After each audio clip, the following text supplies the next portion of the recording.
Olá, pessoal, e nós estamos no nosso podcast Bate o Sino Sacristão. E hoje nós temos a alegria de ter conosco Rodrigo Alvarez. Toca o sino, sacristão, porque ele é o cara. Rodrigo Alvarez, jornalista, fotógrafo, escritor, best-sellers, viajou o mundo, morou em muitos países e tem detalhes que você só vai saber aqui, porque eu descobri recentemente, baterista, compositor, banda de rock e hoje um fenômeno falando sobre religião, falando sobre tantos assuntos que o nosso podcast vai ser pequeno para abarcar toda o conhecimento e a envergadura deste homem. Seja bem-vindo, Rodrigo Alvarez, é um prazer falar com você. Que alegria, Padre Reginaldo, uma alegria estar com você aqui mais uma vez, né? Todos os nossos encontros são sempre bons, me deixam feliz. Rodrigo Alvarez, eu tive o prazer de encontrá-lo na Terra Santa, numa peregrinação, foi bem perto de Pentecostes, nós estávamos no Notre Dame e foi por uma procissão, né, Rodrigo? Então foi a primeira vez que eu... 2014?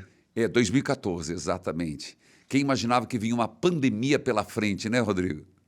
Quanta coisa aconteceu, padre. Quem diria tudo que iria acontecer depois daquilo, hein? Eu estava começando, estava chegando praticamente a Jerusalém, conhecendo ainda.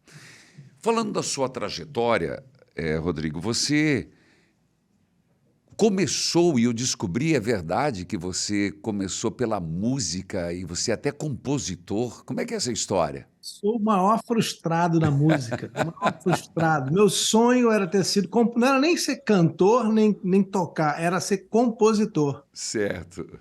Mas aí, isso foi lá com 13 anos, 14 anos, eu levei isso até uns 18. Sim. Até que a vida chamou a responsabilidade, eu disse, bom, não acho que vai ser por aí, vou tocar minha vida, vou para o jornalismo e fui.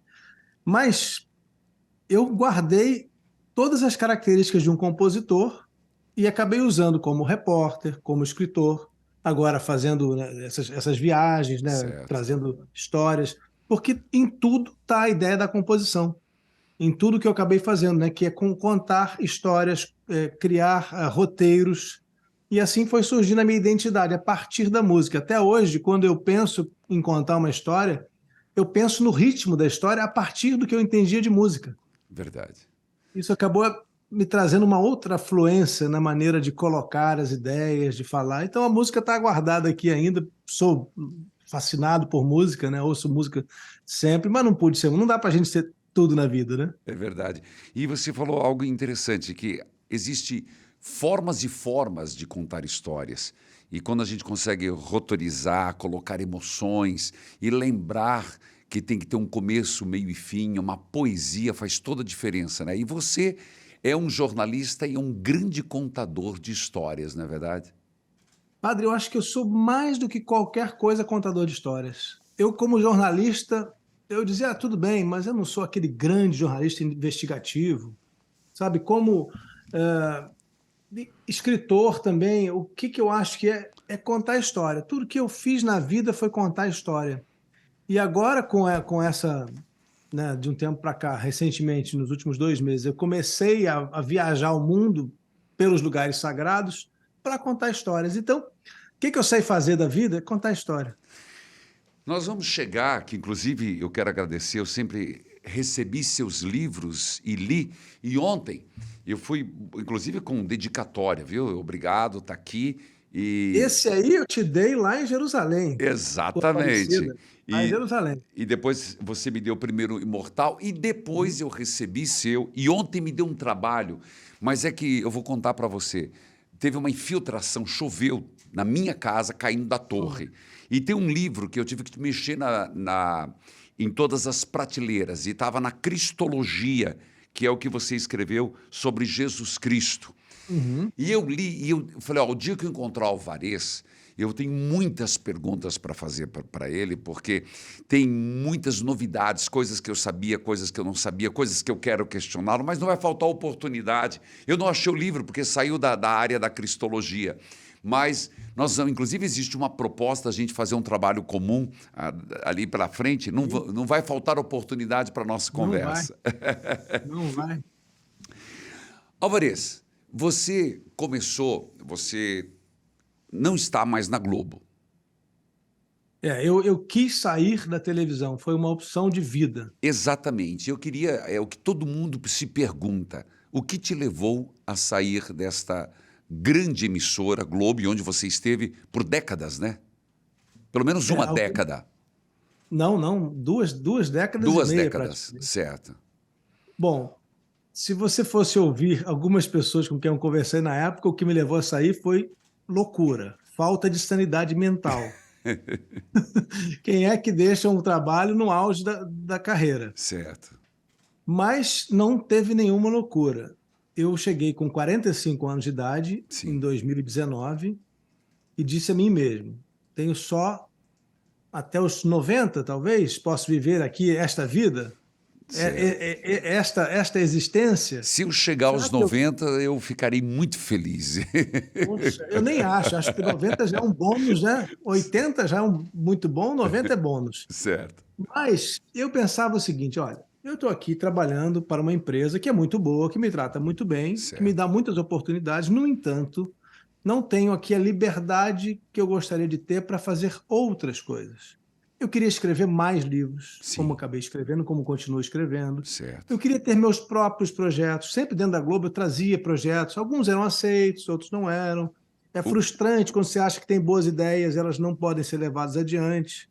Nada de errado na Globo, foi sempre maravilhoso, Sim. sempre apoiaram meus projetos, mas nem tudo pode ser feito. Você tem né? Quando você está numa empresa, você tem um caminho a seguir, que é o que Claro. esperam de você. Sem E dúvida. eu disse, não, a partir de agora, eu já estou maduro o suficiente para eu mesmo dizer o caminho que eu quero seguir. Certo. Então eu conversei com a direção da Globo e informei, disse, olha, eu agradeço demais, me formei aqui dentro, isso aqui foi uma escola para mim, mas agora eu quero seguir com meus próprios pés.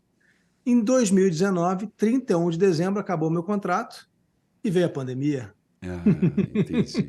Então eu fiquei 2 anos tentando me reencontrar. Não foi fácil, viu, padre? Porque você sair de uma plataforma sólida, que Certo. te dá uma casa, né? Uma casa que eu tinha. Você sai de casa e vem a tempestade, vem o dilúvio no dia seguinte, você fala, opa, por que eu não volto para casa? Não, você já saiu, agora você tem que seguir, não volta? Tem que ser Então, coerente, né? foi uma jornada difícil até chegar aqui, né? Foram 3 anos agora, mas com o passar do tempo eu fui entendendo o que é ser o Rodrigo não pertencendo, né, não fazendo parte da Globo, não sendo um repórter, não sendo um correspondente da Globo.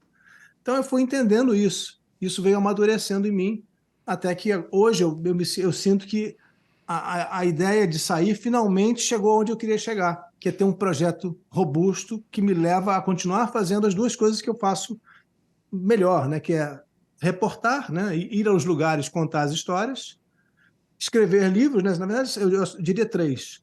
E a Sim. outra é falar do tema que tem me movido ao longo desses todos os anos, que é a religiosidade, é o sagrado, as relações do ser humano com Deus. Então, que maravilha poder juntar tudo que tem aqui dentro, mexendo todo dia, e fazer disso a minha vida. É como um padre, eu diria, né? A missão de vida sua é essa. É Você verdade. vai seguindo o seu caminho, trazendo a sua missão. Eu agora encontrei a minha missão realmente, Que aquela que eu lindo posso isso. seguir levando. Que lindo isso. E eu estou ansioso por chegar lá, chegarmos neste assunto sobre essa tua guinada, esse seu voltar-se para a dimensão religiosa. Mas eu só queria contextualizar, vocês que estão acompanhando o podcast, nós estamos pela primeira vez, os outros sempre foram presenciais, mas Rodrigo Alvarez ele está nos Estados Unidos e estamos fazendo essa experiência desse podcast remoto, aproveitando todo esse conhecimento do Alvarez. E por que você escolheu Estados Unidos? É temporário, padre. Eu vim aqui por uma questão. Quando eu saí da Globo, a Ana Cristina, minha mulher, estava com uma empresa de distribuição de livros abrindo Tá. e tinha sede aqui nos Estados Unidos porque era uma empresa para levar livros do Brasil para o mundo. Sim. Então foi natural vir com ela, já que eu estava escrevendo, não precisava estar em lugar nenhum. A gente veio para cá, ficou 2 anos, vai completar 2 anos, mas eu estou voltando agora para a França, que é onde eu morava antes. É o lugar de onde eu vou fazer a minha base, porque estando na Europa, eu viajo para Jerusalém muito Entendi. rápido, eu vou para os lugares todos que eu preciso ir muito mais fácil. Bom, você já praticamente já se decidiu e parece-me que Jerusalém sempre vai ser sua segunda casa. Sempre. Parece-me que está indo por aí. Mas todo mundo... Nossa, né, padre? Nossa, Nossa, né? nossa, é verdade, é verdade. Jerusalém é algo que me cativa todos os anos a retornar. Inclusive, esse ano retornando com 250 peregrinos. Alvarez, eu estava vendo, você foi um cara que teve coragem, se arriscou, porque você foi para fazer um teste de jornalismo, passou, mas de repente você abriu mão de um carro e foi fazer algo seu, quer dizer, botou no teu coração a primeira reportagem no Vale do Silício. Da onde que saiu isso? Porque como que foi primeiro a coragem e a disposição? Padre, eu sempre fui inquieto. Na sala de aula, você já pode me imaginar. O professor explicando, eu já estou pensando em outra coisa. Dá trabalho. Eu acho que você era um Dava aluno que dava trabalho. trabalho. Eu sempre querendo dizer para onde eu quero ir, não gostava muito de que me dissessem para onde eu devia ir. Tá, Essa é a verdade. Quando eu comecei na profissão de repórter, para onde que eu fui? Eu fui para a madrugada tá. fazer reportagens policiais Opa, sobre crimes no Rio de Janeiro. Eu não queria ver crime na minha vida. entendi. Eu não era isso que me movia no jornalismo. Não era para isso que eu queria. Eu sei que tem repórteres especializados, mas não era o meu caso. Então eu disse, olha, como é o jeito de eu sair disso aqui, hein? Eu disse, olha, tinha um professor na faculdade que filmava a si mesmo, era uma novidade. Antigamente ninguém se filmava como hoje, não tinha selfie naquela época, Sim, né? Estamos falando de 1999. tá certo. Ele pegava a câmera, fazia o foco, se filmava, poxa, se eu fizesse isso, será que vai dar certo? Então eu peguei, disse, olha, eu estou aqui cobrindo violência na madrugada do Rio de Janeiro, não quero ficar. Como é que eu mostro para a televisão que eu posso ser um pouco diferente disso? Que eu achava que eu podia ser melhor ou fazer algo mais interessante. Bom, eu tenho que mostrar para eles não vão me descobrir. Como é que a Isso. gente faz? A gente cria a oportunidade. Às vezes a oportunidade não vem, né? As pessoas ficam esperando, mas nunca acontece comigo, eu fico parado. Ué, cria a oportunidade. Então, como é que eu crio? A única coisa que eu tinha de valor financeiro era um carro usado, né? Que o pai tinha Sim, me dado, era um privilégio ter aquele carro. Mas eu disse: olha, eu vendo o carro, compro uma câmera, pago aulas para alguém me ensinar a filmar, pago a passagem, vou para casa de um amigo que mora na Califórnia, fico lá no sofá dele certo. e me viro. Eu vou voltar de lá com reportagem. O que estava acontecendo? Estão inventando a internet. Ninguém sabia o que era Google ainda, só para você ter uma ideia da época. Puxa vida.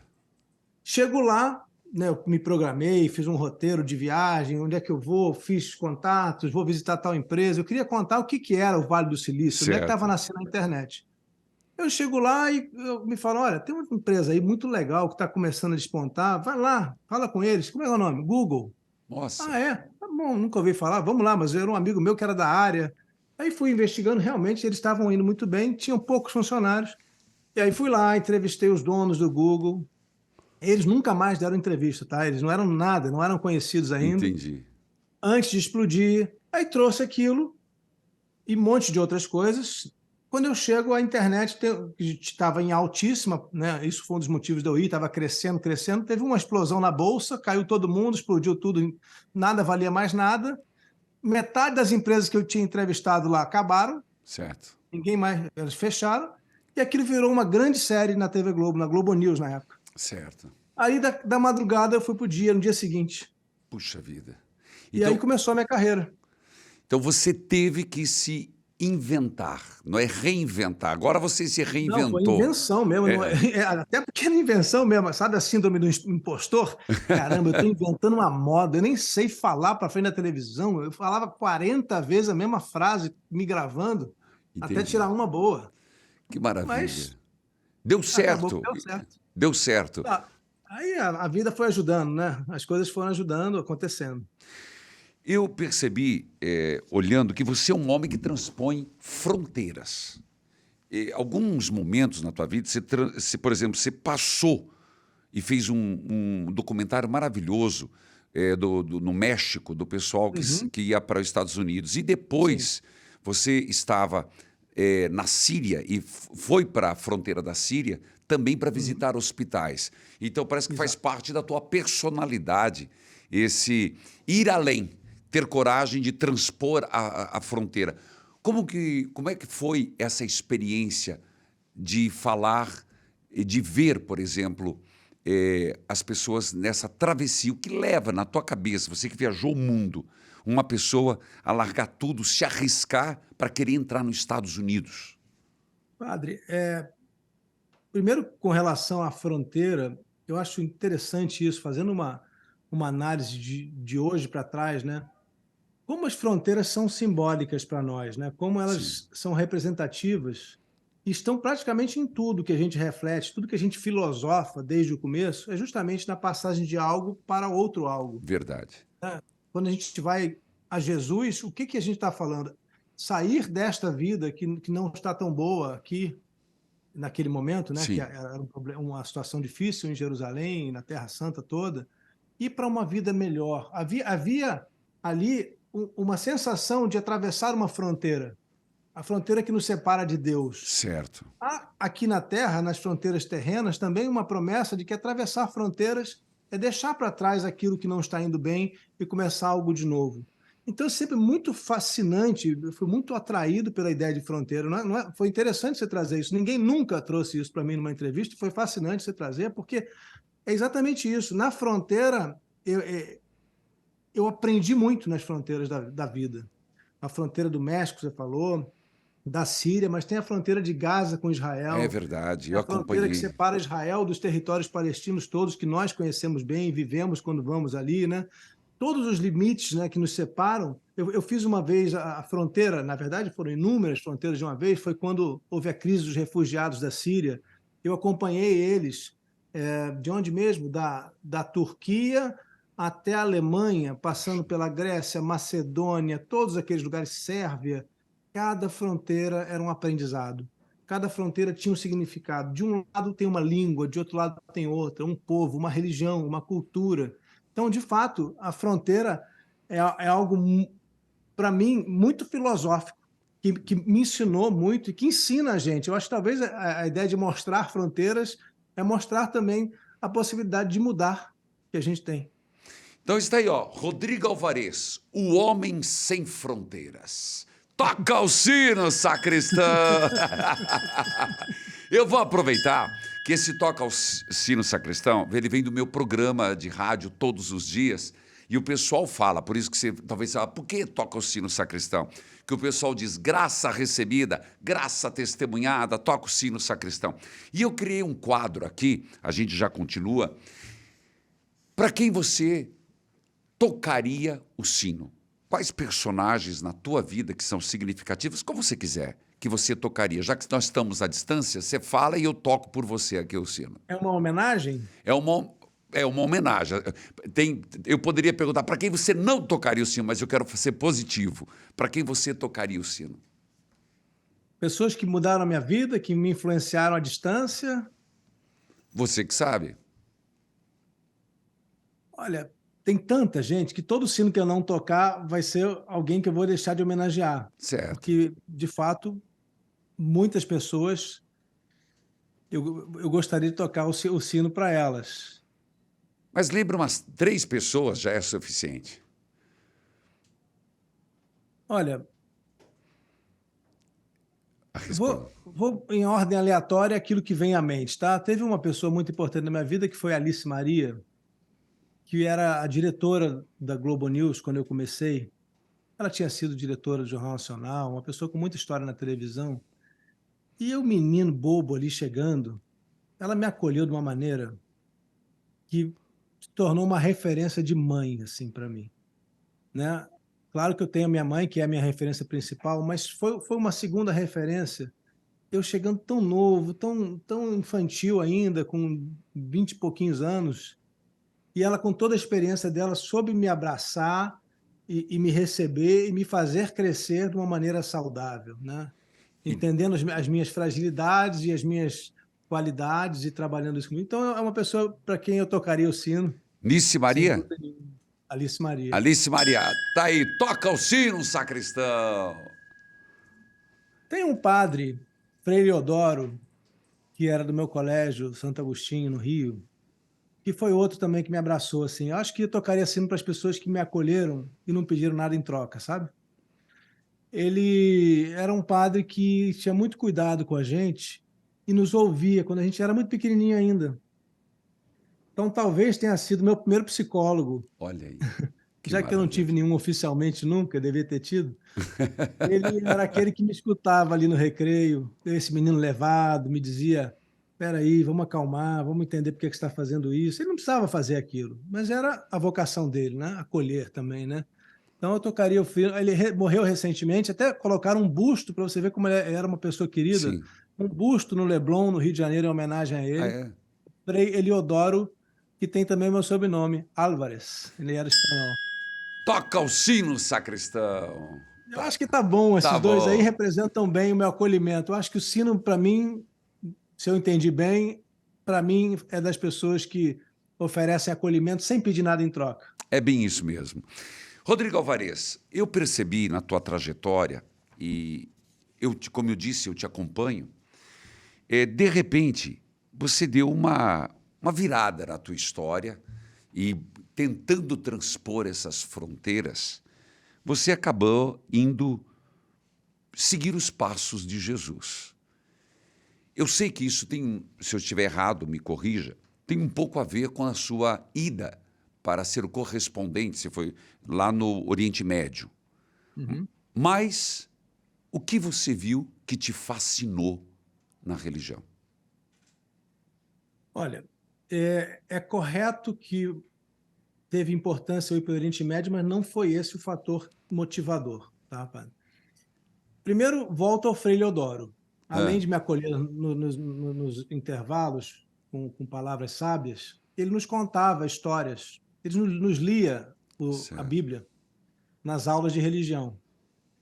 E ele era um ótimo contador de história, com aquele Sim, sotaque espanhol, falando português do Brasil, e também um jeito cativante. Então, eu era muito impressionado com ouvir tudo que ele contava no final da aula. Sempre no final da aula ele contava um trecho do Evangelho. certo. E aquilo me marcou. Eu diria que eu comecei a me tornar escritor ouvindo o Frei Leodoro. Puxa vida. Foi a primeira vez que a literatura, e aí estou falando de literatura, me referindo aos evangelhos como literatura, né, porque são textos escritos e tem valor literário também. Foi a primeira vez que a literatura começou a fluir nos meus ouvidos e mexer comigo. E aquilo ficou quieto. Eu guardei aquilo. Sim, Depois, né, mudei de professores, a vida seguiu. Mas eu sempre fiquei, primeiro, muito marcado por aquelas histórias, que são as histórias que a gente conhece dos evangelhos, sim, e também muito curioso por entender melhor como tinha sido a vida de Jesus, o que mais era possível saber sobre Jesus. Existe algo além do que está nos evangelhos? Eu posso entender a história daquela época? Isso foi vindo com o tempo. sim, Então, morando em São Paulo, não começou em Jerusalém, começou em São Paulo, por volta de 2011, eu fui mandado, aí sim, foi um trabalho, me pediram para ir a Aparecida fazer reportagens lá no exato. 12 de outubro, e saí de lá maravilhado com o que eu sentia lá, né? A força do que eu sentia lá e do que eu via as pessoas sentindo também. Como repórter, eu sempre me coloquei na posição de observador. Certo. Então eu ficava ali perto de onde está a imagem, que ela fica bem alta, as pessoas Sim, sobem uma rampa e ficam um tempo. Eu ficava só observando as pessoas ali, fiquei horas ali. sim, E voltei de lá e disse: não, eu quero escrever sobre Nossa Senhora Aparecida. certo. Porque eu procurei um livro que contasse a história completa e tinha alguns, mas eu disse: não tem um como eu queria que tivesse. Então eu resolvi começar escrevendo. Meu primeiro livro de temática religiosa foi Exatamente, Aparecida. que é Exatamente exatamente esse esse. aqui. E Coincidentemente, Oi. eu estava lançando esse livro quando você foi lá, a gente se encontrou em Jerusalém. Jerusalém. Então, eu tentei fechar a cronografia, a tua Cronologia. cronologia, porque fechar nos passos. E foi onde eu me perdi, por isso que eu te fiz a pergunta, sobre Nossa Senhora. Porque você leu nada menos que 4.000 histórias. Foi para este livro? Não, 4.000 histórias de milagres para um outro livro chamado Milagres de Nossa Senhora De Aparecida. Nossa Senhora Aparecida, que é o outro livro que eu Outro tenho aqui livro, é um também. outro. Pois bem, e essa tua experiência em Aparecida que fortaleceu em você esse vínculo religioso? Foi, sem dúvida nenhuma. Foi o começo da meu grande interesse por pesquisar, né? Eu sempre me coloquei, de novo, do ponto de vista do observador. Tá, Eu sempre quis me colocar a uma distância suficiente para olhar e compreender e poder explicar. Então, isso começou com Aparecida, o livro. tá, Depois, foi eu para escrever Nossa Senhora Aparecida, eu precisei pesquisar sobre a vida da mãe de Jesus, porque eu certo. precisava entender quem era Nossa Senhora Aparecida, né? As pessoas às vezes esquecem É que todas verdade. as Nossas Senhoras são Maria. A Maria de Nazaré, né? E aí eu fui escrever um livro sobre ela. A coincidência feliz da vida foi que, quando eu estava começando a escrever, já tinha feito a pesquisa para Aparecida, eu estava escrevendo, eu recebi o convite para ir para Jerusalém. Entendi. E lá eu terminei de escrever Aparecida e consegui já pesquisar um pouco lá. E aí eu fui a fundo na história de Maria lá. Já Entendi. estando lá, escrevi Maria. E daí não parei mais. Depois eu escrevi Jesus, escrevi sobre a continuação, né, a história dos apóstolos, e Sim. continuo escrevendo. Tem até um novo aí que deve sair no final do ano. Ah, é, rapaz? Curioso. Mas eu queria fazer uma pergunta para você. No sentido assim, o padre pergunta: o que de Maria mais te encantou a Virgem de Nazaré, lá de Nazaré, onde a gente visita? Alguma coisa que você tenha a dizer que você descobriu e fortaleceu essa Maria histórica? Essa é a primeira pergunta. Pergunta de padre, para mim, é um pedido de confissão, é isso? Pode ser. Não sei como você recebe a pergunta, mas vamos lá. Não, estou brincando, padre.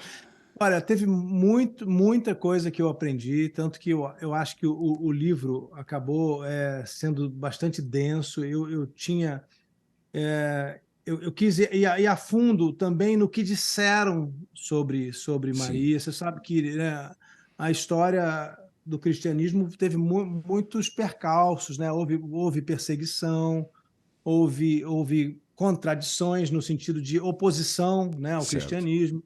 Então, eu pesquisei tudo isso. E tem diversos fatores que eu podia ressaltar, mas eu me encantei muito com uma história, para dizer apenas uma, porque são muitas, Sim, de como a devoção a Maria começou a ganhar força no mundo. sim, Isso aconteceu no século IV, depois que o cristianismo foi aceito em Roma.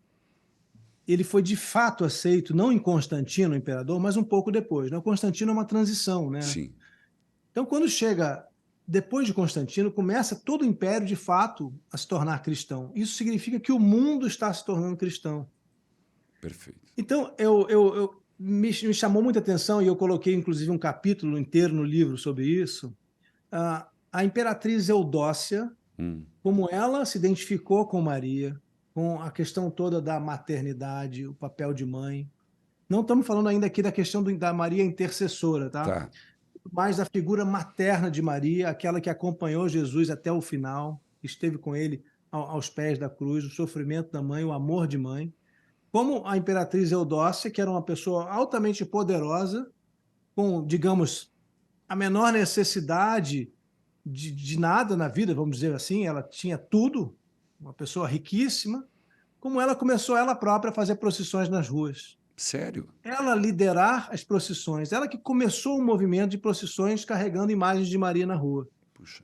Você sabe, padre, quando eu comecei a estudar história, eu tento responder questões que ficam zanzando por aí hoje em dia na internet, inclusive, né, principalmente, que não ficam bem respondidas. E me incomoda muito quando vem alguém dizer que levantar uma imagem é uma adoração indevida, que isso não é algo que se pode fazer. Isso é uma bobagem que se diz sobre isso, tá? Eu pesquisei de diversos ângulos diferentes a questão das imagens. Primeiro, se você me permite um tempinho para falar Por sobre favor, isso. fique à Eu acho vontade. tão importante, eu me incomodo tanto com essa crítica, Sim. que Da é uma crítica idolatria, que né? essa crítica só faz sentido se a gente olhar no sentido do ciúme, sentido político, que vem Certo. lá de trás. Quando a gente fala da disputa do judaísmo antes de Jesus com o paganismo, que tinha uma estátua do touro, tinha o Baal, o deus Baal, tinha uma Sim, questão toda daquela época.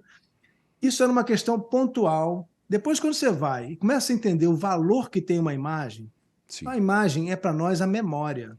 certo. Nós somos carentes de objetos que nos lembrem, nos tragam as coisas à memória. A gente tem livros, biografias para contar histórias.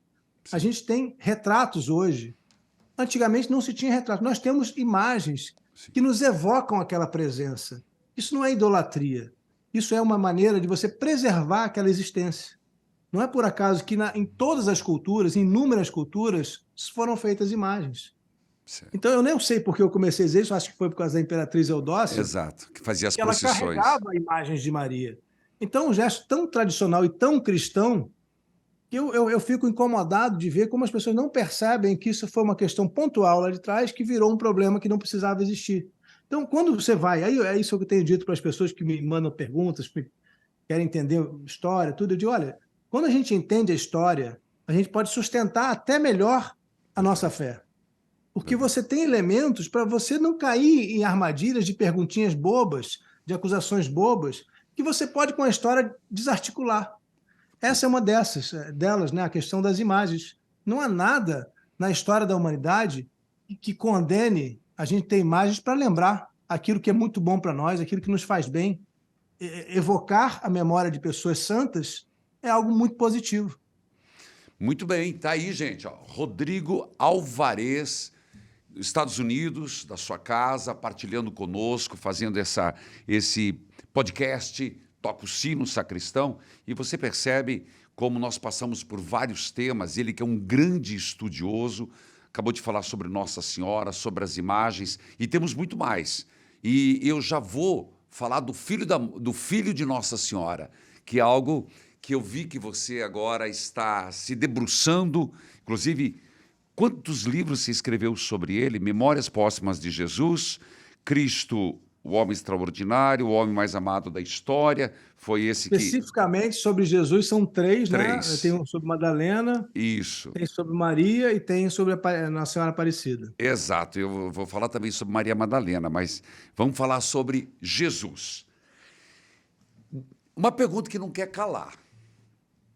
Eu vejo teus vídeos, por falar nisso, só vamos falar, você esteve, final do ano passado, fazendo um documentário na Globoplay, que é sobre Jesus Cristo, não é? Caminhos de Jesus. Caminhos de Jesus. E está disponível, todos têm Está acesso. disponível no Globoplay. Para os assinantes do Globoplay, está lá. Tá certo. E aí, você agora está com um curso através Também. do Chamado YouTube. Jesus da Luz da História. Não, é no Hotmart, né? Que é o lugar que você Hotmart. coloca os cursos, né? Tá Chama bom. Jesus da Luz da História. No YouTube eu tenho o Jornada Infinita, que é o projeto que engloba tudo. Entendi. Então, tá vendo, gente? É um projeto muito amplo, muito amplo. Rodrigo Alvarez, depois de tudo que você viu de Jesus, descobriu de Jesus, eu vi que você foi ver os escritos de Qumran, eu vi que você foi ler alguns apócrifos. Você ainda é cristão? Você tem fé? Padre Reginaldo Manzotti. Essa pergunta não cabe, padre. Cabe, meu Padre, filho. ler os apócrifos hoje, eu acho que é fundamental também. A gente aprende com eles, padre. Ler os Claro, apócrifos eu tem me li ensinado também, muito. Rodrigo, eu li, mas é que você é um grande investigador e você coloca muito bem, mas você cria certas dúvidas nas redes sociais que eu acho muito interessante, mas não negativo, eu estou elogiando, que você instiga, e aí fica aquela, será que ele tem fé? Em que ele acredita hoje? Padre, eu acho que se a fé não resistir à história é porque não era fé. Verdade. A história tem servido para mim, e eu tenho recebido esse retorno das pessoas, para reforçar a fé das pessoas. Porque quando você consegue contextualizar, entender o que aconteceu, entender que sim, houve oposição, houve divergências, o cristianismo não nasceu um só. O cristianismo tinha diversas linhas diferentes. Poxa, mas olha só, olha como é que isso reforça a fé. Se tinha o mundo inteiro, cada um pregando de uma maneira sobre Jesus, ele tem que ser muito importante. Veja bem, se surgiram 3, 4, 5, 6, 12 linhas cristãs ao mesmo tempo, na mesma época, opa, então não era como João Batista. João Batista só saiu uma linha, que são os seguidores de João Batista, os mandeus, que existe até hoje. O cristianismo não. O cristianismo, o mundo inteiro foi se tornando cristão. Então, para mim, quando eu vou lá e digo, olha, tinha uma outra linha, que eram os gnósticos, Sim. que começaram a trazer uns elementos da astrologia, do zoroastrismo, entenderam Jesus dessa maneira. Para mim, não há prejuízo da fé de Claro que jeito não. nenhum. Olha, você não precisa acreditar no que acreditavam os gnósticos, mas você pode encontrar também beleza no que eles diziam, porque eles acreditam em Jesus como Salvador da humanidade. Sem dúvida. Eles estavam pregando, pode haver discordância, e há, mas acreditando que estavam pregando aquilo que era certo, correto, tanto que eles se chamam de gnósticos, né? Aqueles que têm conhecimento sobre Jesus. Santo Mas Agostinho tinha era agnóstico. todo mundo foi ler os gnósticos. De É, alguma maneira, todo mundo precisou entender o que era, porque era um movimento muito forte. sem dúvida. Então, o que eu defendo, padre, é assim: a gente precisa conhecer. Fé que é fé não vai ser abalada. Não vai ser. Ao contrário, a gente reforça. Eu digo, junte a história com a sua fé, você é mais forte. Até porque alguém vai questionar a sua fé, ela pode questionar por motivos históricos, você vai dizer, não, peraí, eu conheço, eu Que sei o que eu legal. estou falando. Não é bem isso, não. Não fale isso de Jesus, não. Não adianta você dizer isso, porque eu tenho a informação para te dizer. Então, eu acho que são caminhos complementares. Tem o padre, como você, com a sua capacidade fenomenal de nos comunicar o evangelho, e tem o Rodrigo e outras pessoas que querem entender como aconteceu isso dentro da história da humanidade, sem prejuízo da fé. Com certeza. Eu concordo plenamente. Eu só quis te provocar. Eu sei, você é um provocador eterno. Porque eu concordo plenamente. A história ela nos dá embasamento. E a história, a religião, quanto mais você aprofunda a dimensão histórica, é mais revelação da própria ação de Deus.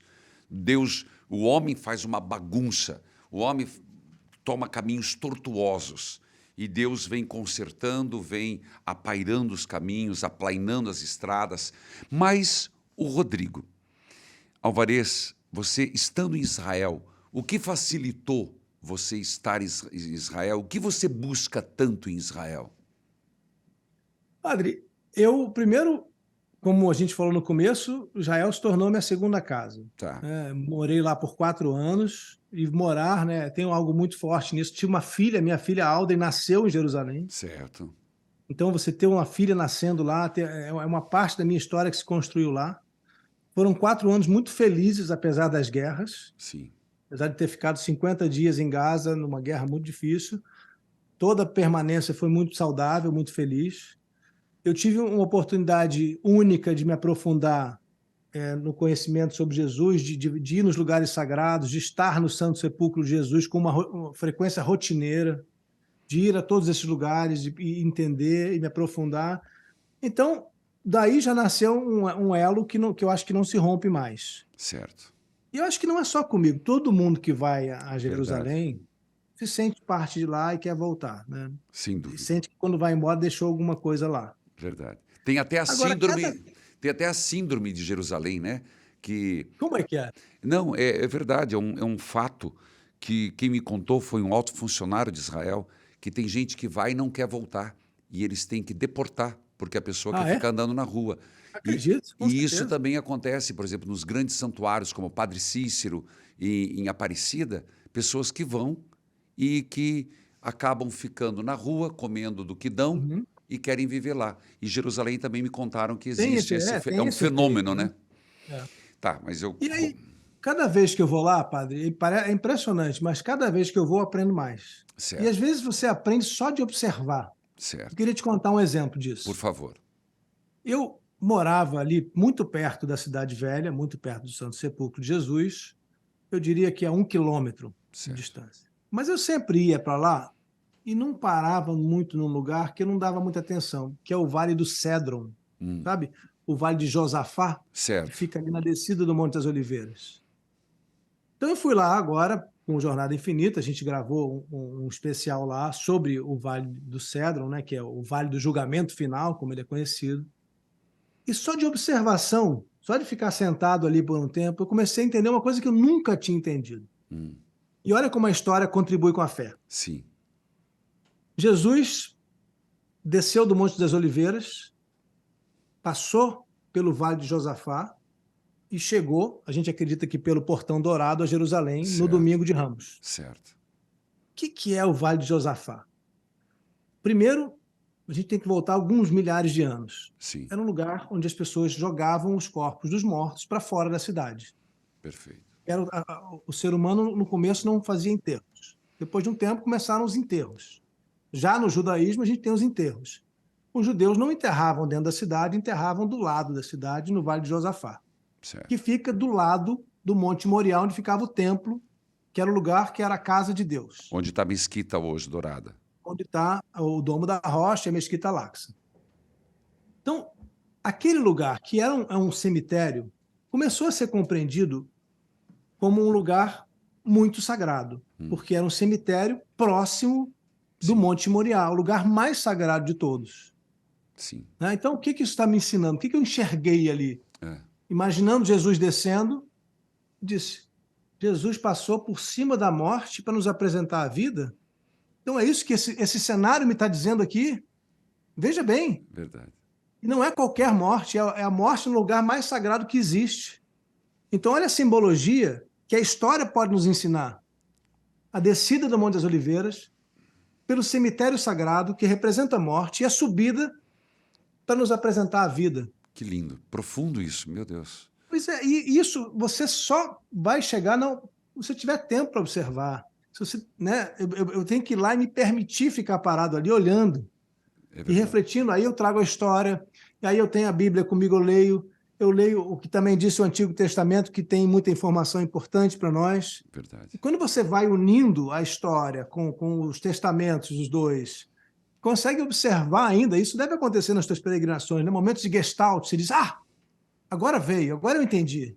Então, esse é um exemplo Verdade. da simbologia que você pode extrair de um lugar que você nunca tinha dado bola, como eu passava por ali, tudo bem, Vale de Josafá, nunca parei nele.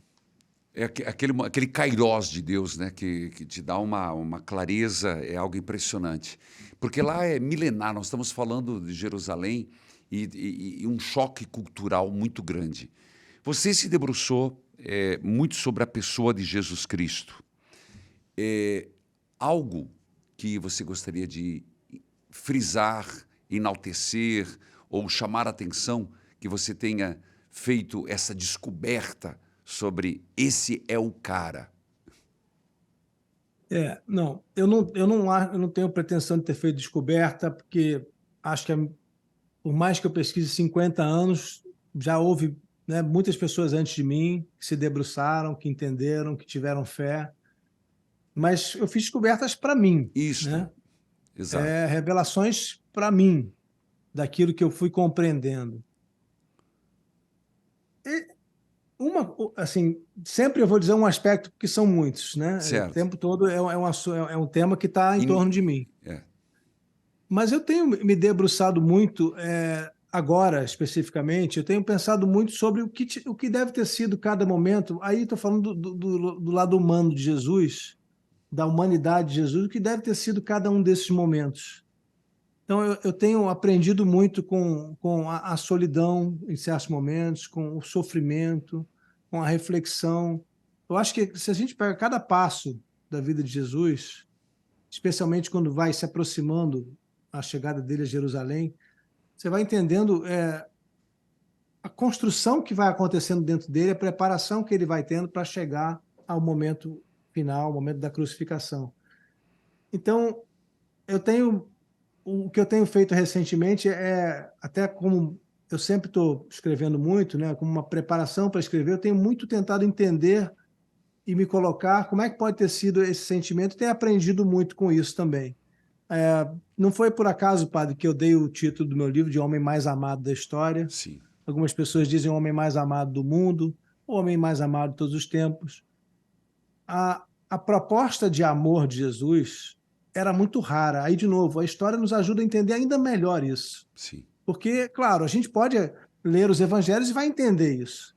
Mas quando eu sei que naquele tempo havia apedrejamentos todos os dias, havia linchamento público, você não tinha nem direito a advogado. No- Crucificação acontecia o tempo todo, né? Não tinha advogado. Exato. Testemunho de mulher não valia nada, nem era ouvido. Sim.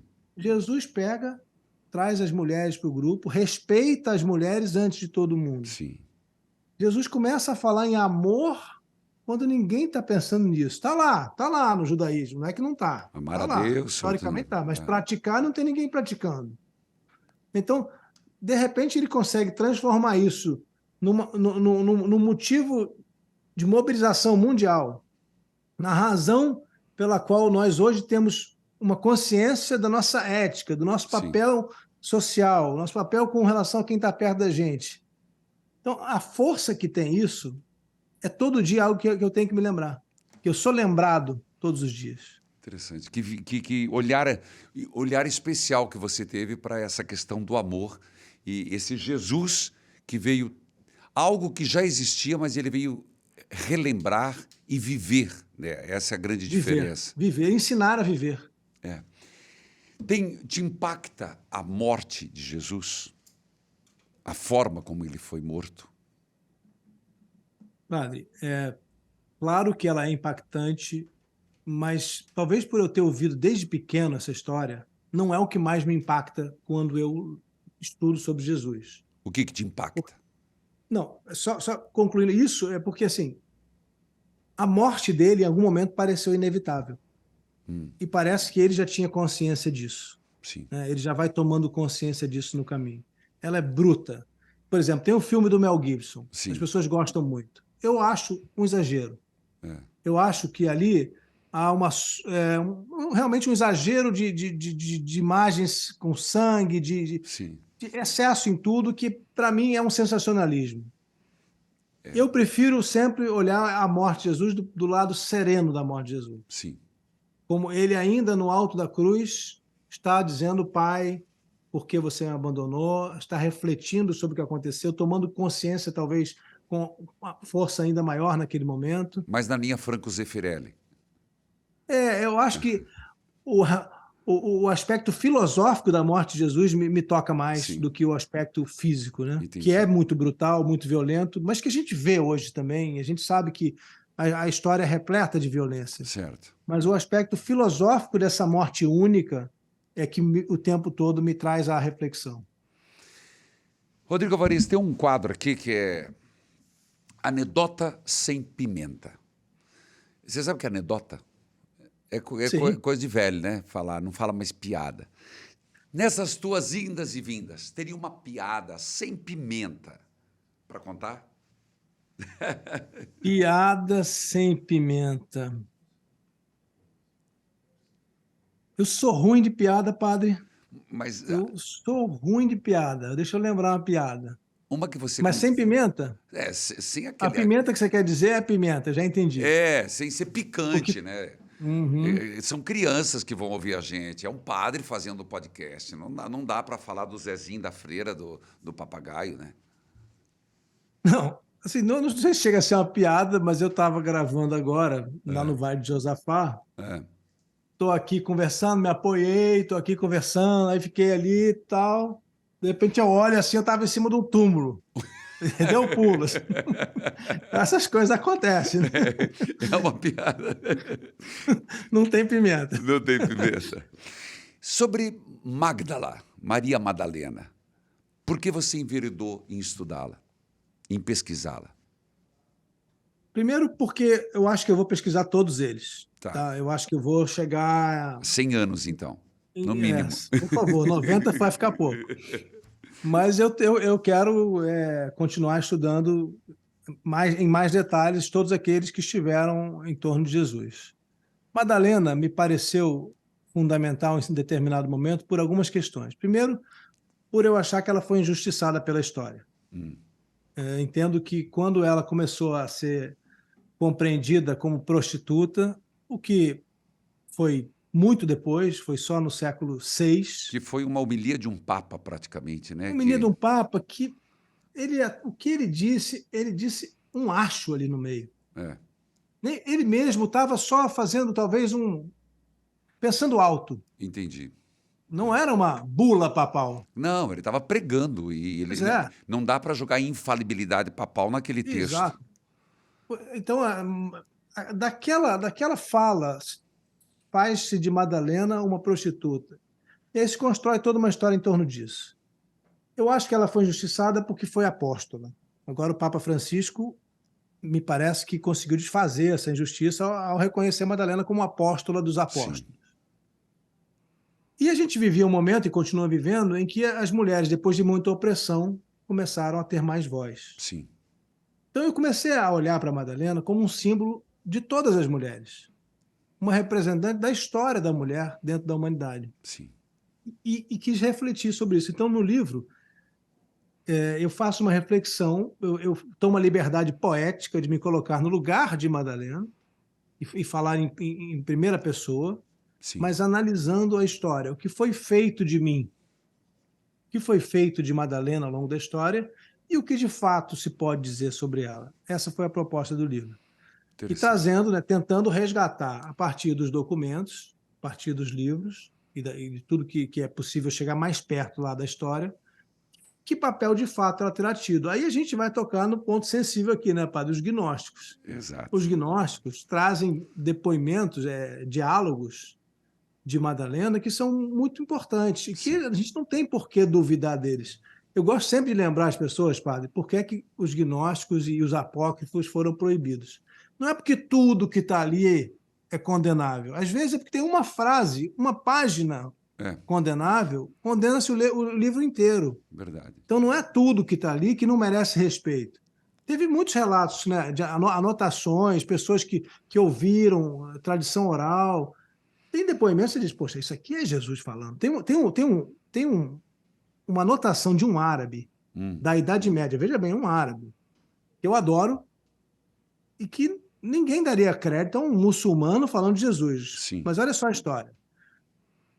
Jesus estava passando diante de algumas pessoas e foi amaldiçoado por elas. E Jesus ficou muito sereno, respondeu de maneira muito tranquila, não devolveu o insulto. sim. Aí alguém que estava querendo provocar Jesus disse assim: falaram mal de você e você ainda fala bem com eles? Aí eu imagino, essa é a minha liberdade poética aqui agora, imagino Jesus pensando, refletindo, e aí dizendo: olha, cada um oferece o que traz dentro de si. Eu não vou oferecer ódio se eu trago amor dentro de mim. Certo. E isso foi registrado por uma tradição árabe. Será que é mentiroso? Eu acho que não. Não faz sentido com tudo que a gente conhece de Sim, Jesus? Então a gente pode aceitar que é um fragmento de um texto que não chegou aos evangelhos, que não chegou ao Novo Testamento por alguma razão, mas que é válido. Eu acredito que sim, que tem historicidade nessa afirmação por vários outros motivos. certo. E também nos apócrifos tem momentos de historicidade muito grande. Por isso que os historiadores, inclusive católicos, né? Quem é que mais estuda os manuscritos do Mar Morto? São os padres, é o Certo. Vaticano.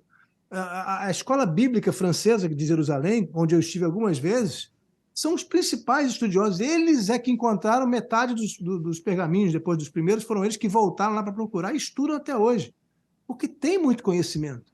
Se a gente entende, por exemplo, os essênios de Qumran, né, que eram Sim, o grupo que não gostava dos fariseus nem dos saduceus, porque eram corruptos. certo. Não queriam ficar perto de Jerusalém.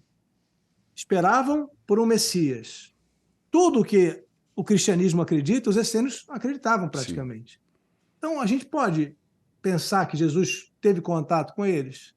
João Batista, tudo nos leva a crer, Bento inclusive XVI, padres católicos, ele foi essênio. Bento XVI, num dos seus livros sobre a tríade de Jesus, incluindo João Batista, ele afirma com a probabilidade grandiosa de João Pois Batista é. ser um essênio. Então, João Batista conviveu com Jesus tanto que os Exato. dois têm muita coisa em comum. É. Então, Jesus tem relação com os essênios. Sim. Então, por que não estudar os pergaminhos do Mar Morto? Né? Eu acho que é um conhecimento muito grande.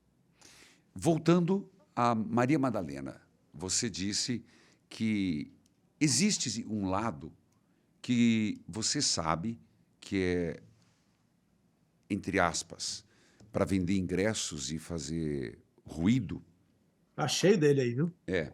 que coloca Maria Madalena como esposa de Jesus. Uhum. Esse é um caminho que você iria? Pensar que ela pode ter sido esposa de Jesus? Você encontrou alguma coisa nesse caminho? Não. Eu só encontro afirmações de que ela não teve nenhum relacionamento homem e mulher com Jesus. Exato. Começando pelos essênios, padre, olha só. De novo, eu afirmo aqui que eu acredito que Jesus teve uma influência no sentido litúrgico, no sentido Sim. da maneira de se Do comportar com batismo, os essênios, glorificação, né? ablusão e tantas coisas, né? Então, os essênios eram celibatários, Certo. comprovado arqueologicamente. No cemitério dos essênios não tinha ossada de mulher, tinha umas 2 ou 3 que deviam ser passantes, porque isso era comum, as pessoas serem enterradas por perto, mas tinha mais de 1.000 homens enterrados ali, então eles eram celibatários, como os padres católicos. Então, Jesus era celibatário se ele seguiu a tradição dos Sim. essênios e de João Batista. E se a gente sabe que Pedro também foi pregar isso, que os primeiros católicos cristãos foram celibatários, Jesus era celibatário. Claro. Ponto. Bastaria isso para mim. Entendi. Tá? Agora a gente vai nos pontos mais sensíveis, que inspiraram Dan Brown e tantos outros aí a dizer que Jesus Exato. era casado com Madalena. Primeiro, tem um texto gnóstico que diz: Jesus tinha 3 Marias em sua vida: sua mãe, sua irmã e sua companheira. Ora, companheira? Nós não somos companheiros quando viajamos juntos? Né? Não temos companheiros de grupo, companheira. Não Sim. há nada que nos afirme isso. Há um outro aí que começa a ficar mais complicado e dá arrepio nas pessoas que não entendem o que está escrito ali. Que começa Judas Tomé, assim ele é tratado pelos gnósticos, né? Tem esse segundo nome. Outro Judas, que não é os Iscariotes. Ele compreende Madalena e está relatando o ciúme dos outros apóstolos, que a Sim. gente sabe pelo Evangelho de Lucas que tinha mesmo. Tinha Aí mesmo. está lá, né, depois da ressurreição, Pedro fica com ciúme. Entre eles Mas, havia uma sim, chumeira. claro, tinha João e Tiago, filhos de Zebedeu, dizendo: onde é que Verdade. vai ficar meu lugar no céu? Eu quero ficar do seu lado. Espera aí, Tiago, aguenta aí, João, calma. Não é bem Né? Tá assim. cedo. Mas aí tem um texto que diz assim: Jesus a beijava frequentemente na boca. Vamos lá, gente, calma, não precisa se arrepiar. Vamos dizer o seguinte: é verdadeiro, tá? Vamos considerar que o fragmento seja correto. Certo. Alguém escreveu isso naquela época com alguma intenção. A leitura mais provável que os estudiosos, eu estou falando aqui de Sorbonne, tive agora, por exemplo, com Madeleine Scopelot, que é a maior especialista de gnósticos da Sorbonne, uma das Sim. maiores do mundo. Qual é a compreensão? O beijo na boca, a gente está cheio de simbolismo nos evangelhos e nos textos sagrados. O beijo na boca é a transmissão do sopro do conhecimento. Então, você transferir. Primeiro tem o sopro da vida de Deus no Gênesis. Ruá. E depois, para os gnósticos, o vento é um símbolo do conhecimento. O sopro está associado ao conhecimento. Então, o que eles estavam dizendo?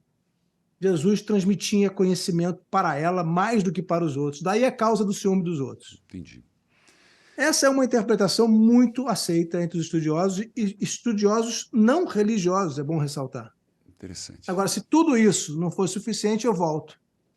Celibatários essênios, João Batista, Pedro, todos os cristãos, Jesus era celibatário. Interessante. Celibatário, né? É uma palavra que entrou no português pelo francês, né? Que é célibataire, né? Que para a gente seria o mesmo que solteiro. Entendi. Não casado. Você acredita estar prestando, com todos esses estudos, esses livros e muitos outros, e quero lhe dizer que eu os leio, e leio mesmo. Fico honrado. E leio os Eu, seus também, viu? eu, Tem eles aqui. eu faço questão, porque é uma área que eu gosto muito, né? Porque é um leigo escrevendo sobre Jesus na perspectiva diferente da minha. Porque eu leio muito, eu gosto de ler, mas eu gosto de ver perspectivas diferentes. E você me dá essa perspectiva diferente. Você faz como prestando um serviço de fé às pessoas? Essa é uma das motivações? Padre, no começo não foi. No começo eu queria entender a história. Vou assumir que foi uma questão pessoal. Certo. Eu queria compreender e a maneira de eu compreender era escrever. Mas quando eu começo a escrever, estou falando já do primeiro livro, Sim. o retorno que eu tenho de todo mundo é: Rodrigo, o seu livro reforçou minha fé. Eu digo, mas mesmo quando eu coloquei aquilo que poderia ter, o teu livro reforçou minha fé. Entendi. Aí vem um bispo da Igreja Católica e me diz: Rodrigo, estou recomendando seu livro para teólogos. Mas eu falei também aquilo que não tem problema, eles têm que saber tudo. Então eu percebi que ao fazer o que eu estou fazendo, eu acabo levando as pessoas a encontrar ainda mais a fé que elas têm. E é o retorno que eu tenho tido agora com o Jornada Infinita. Cada especial novo que eu coloco no YouTube, as pessoas me dizem: Rodrigo, você me clareou um monte de coisa. Tem coisas que eu não tinha visto. Que bom que você me trouxe isso. Obrigado por me levar até aqui, ou por me levar até tal lugar. Então eu acabo que eu também estou levando as pessoas a viajarem comigo. É verdade. Eu estou indo aos lugares sagrados e levando as pessoas. Então, é natural que, apesar de no começo, porque eu não tinha essa missão evangelizadora dentro de mim, não foi assim que eu me constituí, mas ela acabou surgindo como resultado do trabalho que eu venho fazendo. E eu me identifico muito porque você que me acompanha sabe, eu tenho padre em missão, Terra Santa, de muitos e muitos anos e todas as peregrinações que eu faço. Rodrigo Alvarez, eu posso perguntar algumas perguntas ping-pong? O Claro, teu olhar, sempre. eu tenho curiosidade do teu olhar sobre o problema atual, Rodrigo Alvarez, Terra Santa. Israel, Judeu, Palestina? Israel e Palestina. Delicadíssimo, hein, padre? Mas eu tenho, claro, que expressar minha opinião. Eu penso que eu sou totalmente favorável ao Estado judeu, aos judeus terem como tem o país deles, mas penso que a maneira como está sendo feita não tem a humanidade, a dignidade que os palestinos mereceriam.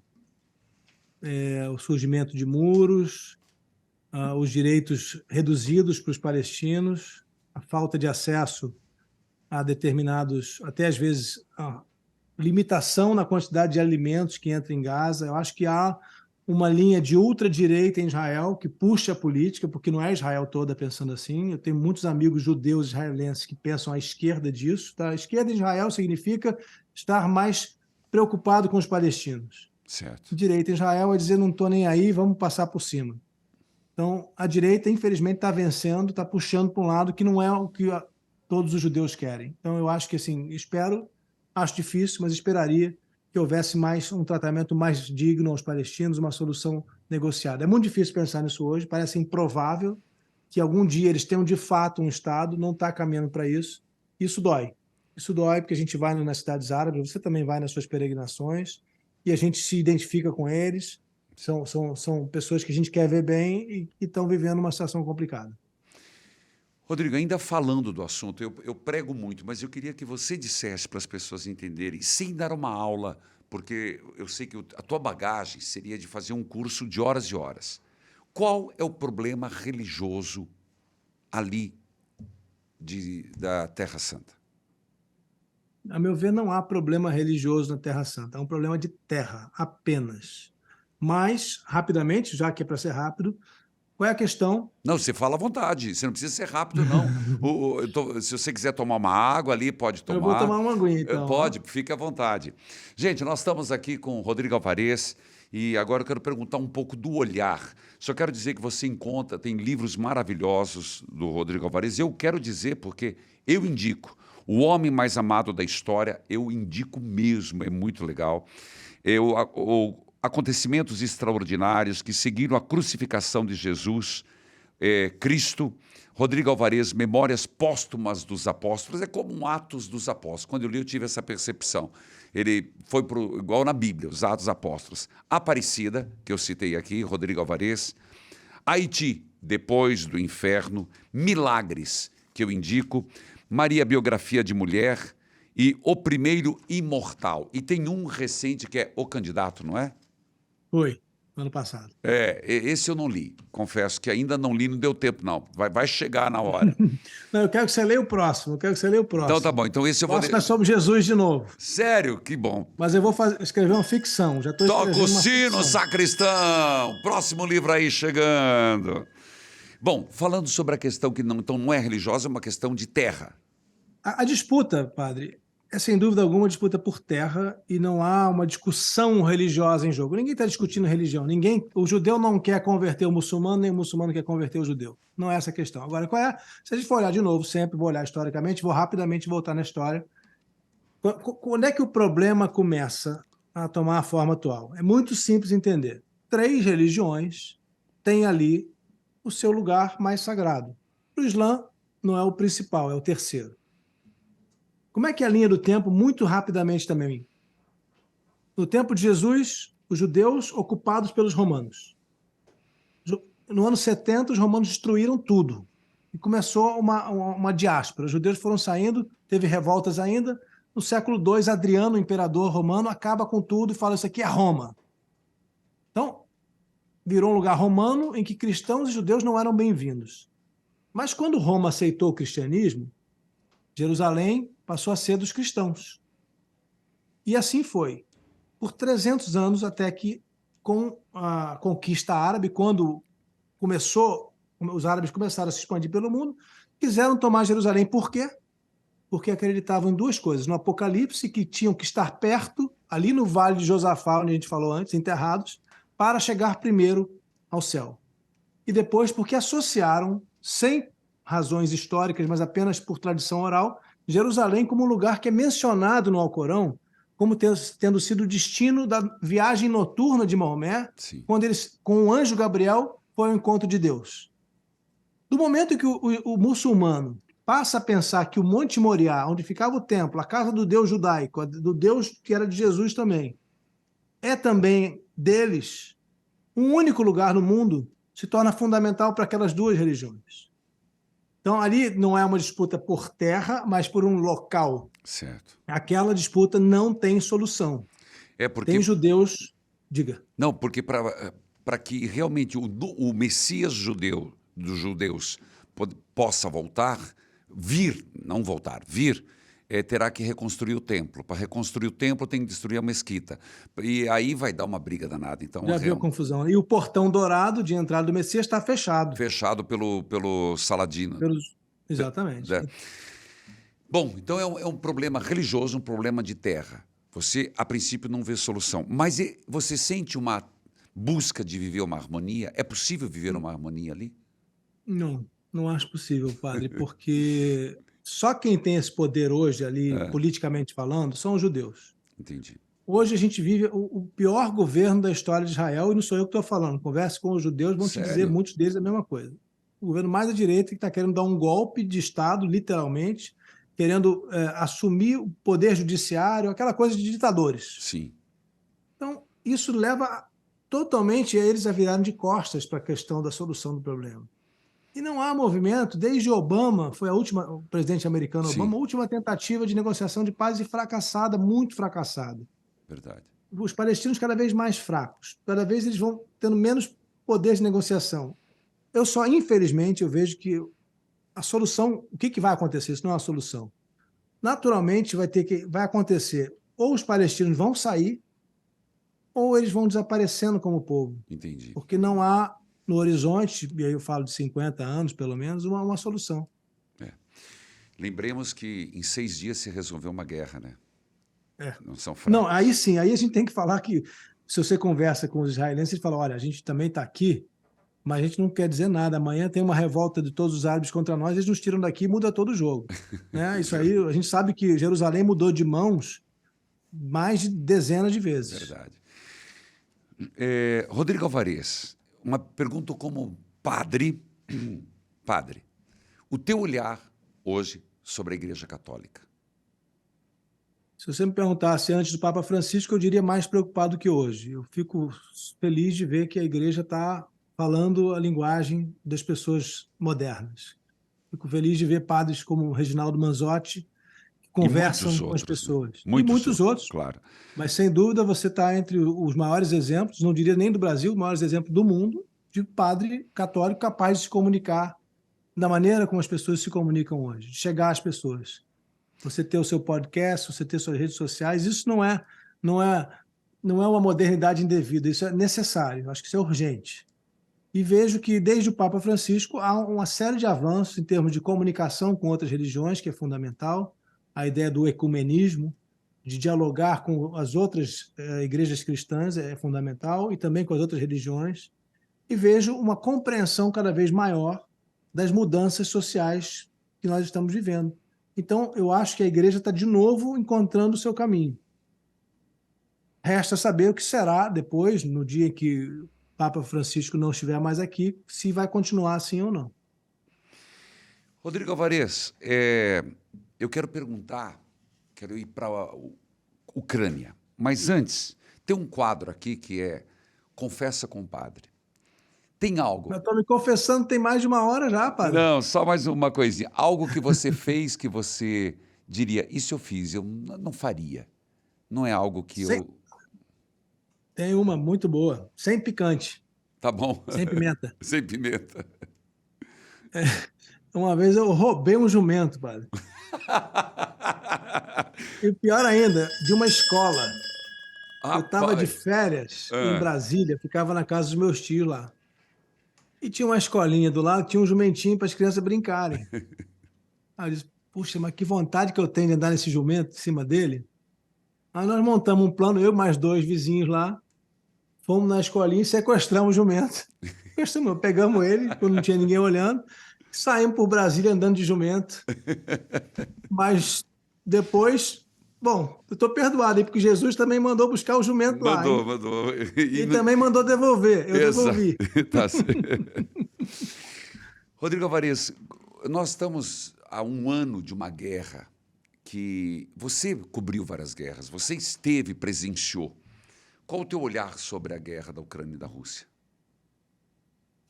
Desnecessária, primeiro, né? Acho que, primeiro, toda guerra deveria ser evitada, mas a gente sabe que não é possível. Mas essa me parece uma guerra de vaidade, pela vaidade de um único homem, Vladimir Putin, alguém que tem ambições imperiais, ambições, de novo, alguém que olha para a história e diz eu gostaria que fosse como antes, e que baseia toda a história de um povo, de 2, na verdade, né?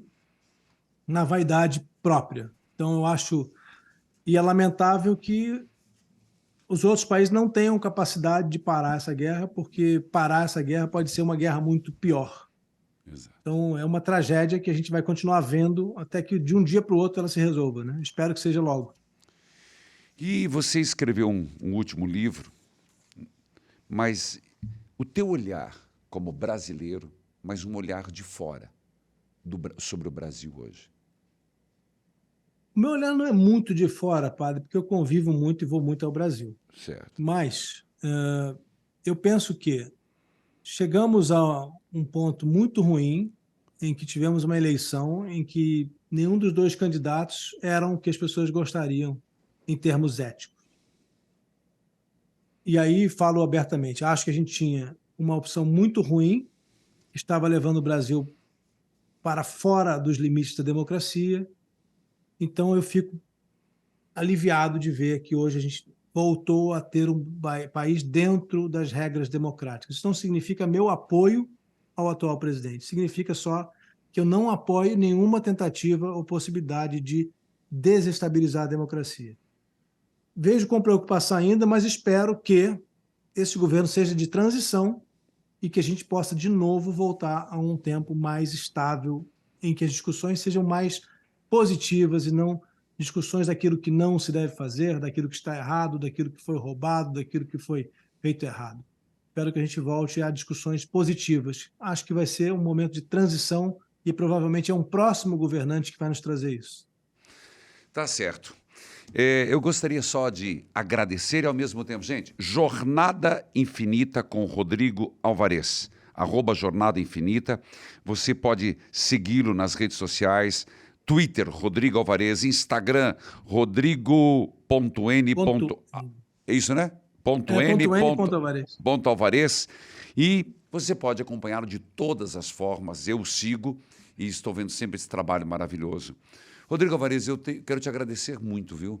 Por você Agradecimento é meu, se padre. dispor a falar com esse padre aqui tupiniquim, que está tentando levar uma emissora de rádio, de TV, inventando podcast e fazendo o que eu posso para contribuir, mas é com muitas limitações. E obrigado por você se dispor a participar comigo, mais de uma hora, a gente conversando, e pela atenção que você deu à nossa equipe e Padre, na seriedade da sua conversa. é sempre uma honra, melhor ainda quando a gente se encontra. É verdade. Espero que a gente tenha um encontro em breve. Espero que a gente possa conversar não uma hora, mas muitas horas. Fico muito honrado, muito agradecido. Sou um fã do seu trabalho, acompanho cada livro novo, todas as suas postagens de redes sociais, também estou aqui acompanhando sempre. Espero que a gente se encontre. O primeiro encontro foi em Jerusalém, o próximo pode ser aí, em Tá Curitiba, você está agora, né? Estou Curitiba.